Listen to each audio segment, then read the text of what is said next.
Eto na nga, excited na po kaming mapanood ninyo dito sa TV5 ang aming serye na Someone Someday. Pero bago yan, merong inamin si Asia superstar Catherine Bernardo tungkol sa kanila ni James Reid. Kung ano yan, alamin sa Frontline Report ni MJ Marfori. Hey, you know I'm always here for you, right? Dapat lang. It's that Catherine chemistry. Yes, yan ang isa sa pinaka-aabangan sa upcoming primetime series na Someone Someday, starring Catherine Bernardo at James Reid. Sa MediaCon ng Netflix kahapon para sa serye, aminado si Kat na tinrabaho nila ng gusto ni James ang samahan nila on-screen as Billy and Jordan. I expected James to be really shy, and I was right. He's very shy. I'm the type of person pa naman na, it takes a while for me na to warm up, and usually may isa na magbe-break na ice. So the problem with us, sino? Walang gusto mo una. So parang, I'm shy, he's shy. So paano natin to? Paano to? Kasi dapat best friends kami. Sa pagbuo raw ng kanilang on-screen presence, natagalan ng production ng Someone Someday.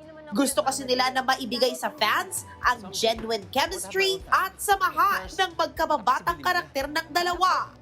It's a group effort. Yeah, it was a group effort, and also I think nag-work din yung we didn't force anything. Because I think anything that's forced, the audience will see it. And we don't want to alam mo na arte mo lang. Okay, you're Say ni Kat, mas nakilala pa niya si James nang dahil sa serye. very unfamiliar si James sa akin, but now, every taping, I got to know him more. And then, I'm just curious about him. It's a work in progress. Pero pangako ni na James at Catherine na they will take us in for a ride sa mundo ng Someone Someday.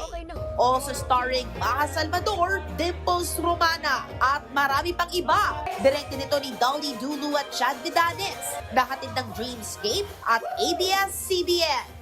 Mapapanood na yan sa Biyernes sa Netflix at sa Lunes naman dito sa TV5 at iba pang platform. Nagbabalita mula sa Frontline, MJ Marfori, News 5. Mga kapatid, Jervy Wrightson po. Eto na nga. Para sa latest showbiz news at iba pang K-alaman, mag-follow at mag-subscribe na sa social media pages ng News 5.